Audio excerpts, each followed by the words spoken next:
దత్త జయంతి వేడుక గురించి మీకు తెలుసా? నాకు తెలిసి దత్తాత్రేయుడు కోసం కొంతమందికి మాత్రమే తెలుసు. హిందూ పురాణాల ప్రకారం దత్తాత్రేయుడు అనసూయ వేద ఋషి అత్రికి జన్మించాడు. దత్తాత్రేయుడు బ్రహ్మ విష్ణు శివుడు త్రిమూర్తుల అవతారం. ఈ దత్తాత్రేయుడు మరో అవతారం శ్రీపాదవల్లభుడు. ఈయన పిఠాపురంలో జన్మించాడు.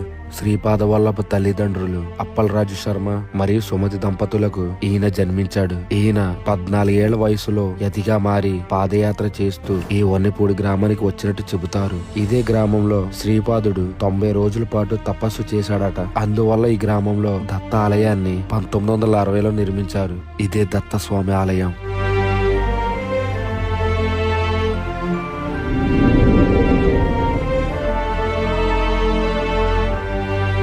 ఈయన దర్శనం కోసం ఎక్కడెక్కడి నుండో భక్తులు వస్తున్నారు. ఈ ఊరు